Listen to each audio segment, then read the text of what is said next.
మన ప్రభువును మన రక్షకుడు అయిన యేసుక్రీస్తు నామమున అందరికి వందనాలండి. దేవునికి స్తోత్రాలు. సుగుణాల సంపన్నుడు, సద్గుణ శేఖరుడు, సుకుమారుడైన యేసుక్రీస్తు ప్రభువు మనల్ని బ్రతికించి మరొక నూతన దినమును మన బ్రతుకుల్లో అనుమతించినందుకు సమస్త మహిమ ఘనత ప్రభావములు యేసయ్యకే చెందునుగాక. ఆమేన్. ఆ ఉన్నతుడైన దేవుడు ఈ నూతన దినం కొరకు మనల్ని ఆశీర్వదిస్తూ ఇచ్చిన కృపావార్త దేవుని యొక్క వాగ్దానము. మొదటి సమూయేలు గ్రంథము 2వ అధ్యాయము 9వ వచనం. తన భక్తుల పాదములు తొట్టిల్లకుండా ఆయన వారిని కాపాడును. దుర్మార్గులు అంధకారమందు మాటు మణుగుదురు. బలము చేత ఎవడును జయము నొందడు. దేవునికి స్తోత్రం కలుగునుగాక. దేవునికి మహిమ కలుగునుగాక. ప్రభునందు ప్రియమైన సహోదరి సహోదరులారా, ఈ నూతన దినం కొరకు దేవుడు మనకిస్తున్న వాగ్దానం, తన భక్తుల పాదములను తొట్టిల్లనివ్వకుండా కాపాడే గొప్ప దేవుడు మన దేవుడు. ఈ మాట హన్నా గారు దేవుణ్ణి స్తుతిస్తూ విజయ గీతము రాసిన కీర్తన ఈ 1వ సమూయేలు 2వ అధ్యాయం.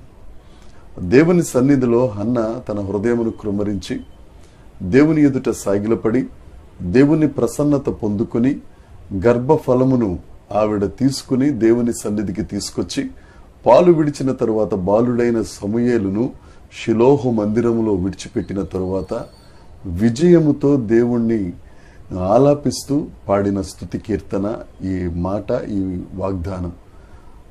హన్న దేవుణ్ణి ఉద్దేశిస్తూ అంటుంది, దేవా, నీవు నీ భక్తుల పాదములను తొట్టిల్లనివ్వని మరువని దేవుడవయ్యా.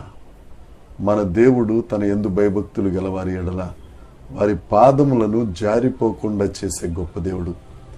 ప్రియమైన సహోదరి సహోదరులారా, ఈ రోజు లోకాన్ని చూస్తే అంతా జారుడు బండగా ఉంది. ఎటు చూసినా అపవిత్రత, ఎటు చూసినా అశ్లీలత, ఎటు చూసినా దౌర్భాగ్యపు పరిస్థితులే. పరిశుద్ధతను కాపాడుకోవటం అనేది ఒక సవాలుగా మారిపోయిన ఈ దినాలలో దేవుడు నీతోనే మాట్లాడుతున్నాడు. ఎక్కడ నీ పాదం తొట్టిల్లిపోయిందని నలిగిపోతున్నావో, ఎక్కడ కాలు జారిపోతుందని అణగారిపోతున్నావో, దేవుడు నీతోనే సంభాషిస్తున్నాడు. ఆయన తన భక్తుల పాదములు తొట్టిల్లనీయక సమభూమిలో నిలుపగలిగిన సమర్థుడైన దేవుడు యేసుక్రీస్తు ప్రభు. అందుకే ఆయన పేతురైన తన సేవకుణ్ణి తన చాటున మరుగుపరుచుకుని చెప్పిన మాట, నేను పరిశుద్ధుడని గనుక మీరు కూడా పరిశుద్ధుడిగా ఉండండి. ఆయన పరిశుద్ధుడైన దేవుడు.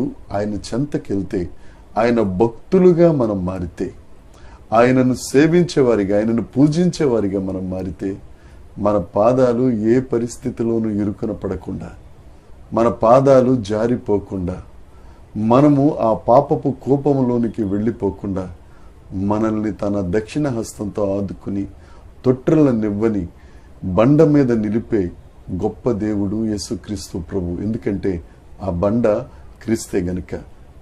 ఆ 2వ అధ్యాయం 9వ వచనంలో ఆఖరి మాట ఉంటుంది, బలము చేత ఎవడును జయము నొందడు. అంగబలం ఉండొచ్చు, అర్ధబలం ఉండొచ్చు, ఆర్థిక బలం ఉండొచ్చు, ఎన్ని బలాలున్నా ఒక మనిషిని రక్షించడం అనేది జరిగే పని కాదు. మనం కరోనా పరిస్థితులలో చాలా మందిని చూసాం, ధనవంతుల్ని చూసాం, ధన సంపన్నుల్ని చూసాం. వారందరూ ప్రాణాలు పోగొట్టుకుని విగత జీవులుగా ఇప్పుడు భూమిలో కలిసిపోయి ఉన్నారు. మనం బ్రతికున్నాము అనంటే దేవుడి వలన మనం జయం పొందుకున్న వారమే. ఆ దేవుడు చెప్తున్నాడు, ఎవ్వరూ మన మీద జయం నొందే ప్రసక్తి ఉండదు. దుర్మార్గులు అంధకారం ముందు మాటు వేస్తారు. వాళ్ళు దుర్మార్గులు, వారు అంధకారంలోనే ఉంటారు, అంధకారంలోనే మాటు వేస్తారు. అంధకారం అంటే ఒక మాట చెప్తున్నానండి, బ్రతుకులోకి చీకటి వచ్చేసింది, నా బ్రతుకు అంధకారం అయిపోయిందని బాధపడుతున్నావా? దుర్మార్గులు మాటు వేయొచ్చు కానీ ఆ చీకటిలో, ఆ అంధకారంలోనే ఒక గింజ మొలకగా మొలకెత్తుతుంది. దేవుణ్ణి బట్టి నీవు ఉజ్జీవింపజేయబడు.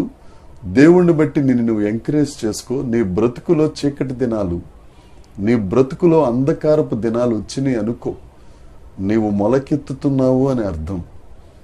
ఎవరు నీ మీద జయమునందకుండా ఆయన చేస్తారు. నీ పాదం తొట్టిల్లనివ్వక దేవుడు సమభూమిలో నిలుపుతాడు. ఈ దినమంతట్లో ఈ వాగ్దానాన్ని స్వతంత్రించుకో.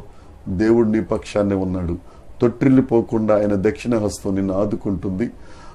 అంధకారంలో దుర్మార్గులు ఏమైనా మాట్లాడుకొని నువ్వు మాత్రం అక్కడ అభివృద్ధి పొందుతావు. ఎవ్వడు నీ మీద విజయం సాధించకుండా విజయశీలుడైన దేవుడు నీ కుడి ప్రక్క నుండి నిన్ను విజయ పదములో నడిపించునుగాక, ప్రగతి పదములో నడిపించునుగాక. దేవుడు నిన్ను దీవించునుగాక. దేవుని కృప మనందరికీ తోడై ఉండునుగాక. ఆమేన్, ఆమేన్, ఆమేన్.